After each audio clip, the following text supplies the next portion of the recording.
NTM நலம் தரும் மருந்து. இறை வார்த்தையே நம் வாழ்வின் அருமருந்து. வழங்குபவர் அருட்பணி குழந்தை இயேசு. லைக் பண்ணுங்க, சப்ஸ்கிரைப் பண்ணுங்க, இறை வார்த்தையை ஷேர் பண்ணுங்க. உங்கள் வாழ்க்கை வளமாக நலமாக இருக்கும். என்றென்றும் இறை வார்த்தை உங்களை ஆசீர்வதிக்கட்டும். ஆமென். ஜெப உதவிக்கு 7094158007 என்ற எண்ணிற்கு அழைக்கவும்.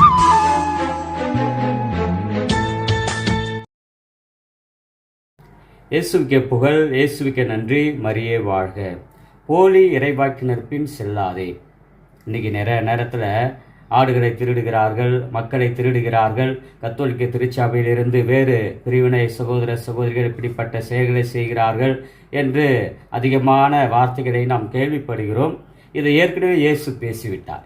மத்தேயு 7ஆம் அதிகாரம் 15 முதல் 20 ஏற்கனவே இயேசு 2000 ஆண்டுகளுக்கு முன்பாகவே நாம் இப்பொழுது பேசுகின்ற வார்த்தையை பேசிவிட்டார். அப்பொழுதே அவர் அலாரம் அடித்து விட்டார், ஒரு எச்சரிக்கை கொடுக்கின்றார். ரொம்ப ஈஸியாக யார் போலி இறைவாக்கினர், யார் உண்மையான இறைவாக்கினர் என்பதை அவர் எடுத்துரைக்கின்றார்.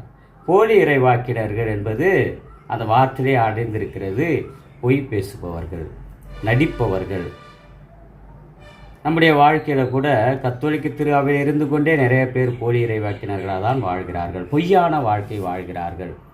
எப்படிப்பட்ட நிலையில் இருந்தாலும் தான் இருக்கின்ற நிலையை கூட மறந்துவிட்டு பொய்களையும் பொய்மைக்குரிய உடைகளையும் ஆடைகளையும் பார்ப்பதற்கு ஆடாக இருந்தாலும் அவர்கள் நரி வேடத்தை போட்டு கொண்டிருக்கிறார்கள், ஏமாற்றக்கூடிய வேடத்தை போட்டு கொண்டிருக்கிறார்கள்.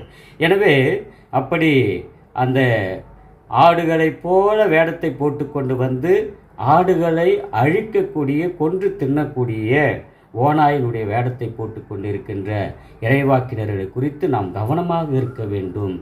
எந்த இறைவாக்கினன் தாய் திரு அவை, கத்தோலிக்க திரு அவை, அன்னை மரியாளுடைய பக்தி, விசுவாசம், இறை நம்பிக்கை, திருச்சபையினுடைய இறைவார்த்தையினுடைய மிக அழகான விளக்கங்களை சரியான விதத்தில் கொடுக்கிறார்களோ, அனைத்தும் இறைவாக்கு அனைத்தும் இறைவனை சார்ந்ததாக இருக்க வேண்டும். அதுதான் உண்மையான இறைவாக்கு. அனைத்து விளக்கங்களும் திரு அவையை சார்ந்ததாக, திரு அவையினுடைய விசுவாசம், நம்பிக்கையினுடைய கோட்பாட்டின் அடிப்படையிலே சார்ந்து இருக்க வேண்டும். அங்கே நடிப்பு இருக்கக்கூடாது, போலித்தனம் இருக்கக்கூடாது, பொய்மை இருக்கக்கூடாது. இவற்றையும் எப்படி நாம் கண்டுபிடிக்கலாம் என்பதற்கு ஒரு எடுத்துக்காட்டும் சொல்கிறார். கெட்ட மரம் கெட்ட கனிதான் தரும், நல்ல மரம் நல்ல கனி தரும். எனவே ஒருவருடைய செயலை வைத்துதான் அவர் போலி இறைவாக்கினரா நல்ல இறைவாக்கினரா என்பதை நாம் நமது வாழ்வில் உணர்ந்து கொள்ள வேண்டும். போலி இறைவாக்கினருக்கு பின் செல்லாதே, பொய்மை பேசுகின்றவர்களுக்கு பின் செல்லாதே.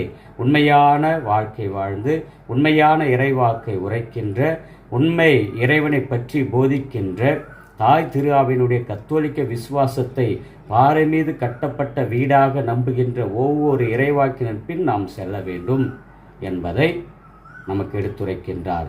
தப்பித்தவறி போலி இறைவாக்கினர் பின் நாம் செல்லும் பொழுது நிச்சயம் நமக்கு அழிவு என்பதையும் அவர் இயேசு நாளிலே எச்சரிக்கை விடுகின்றார். இந்த நேரத்திலே நாம் எப்பொழுதும் உண்மையான இறைவாக்கினர்களை பின்பற்ற வேண்டி இந்த நேரத்திலே மன்றாடுவோம்.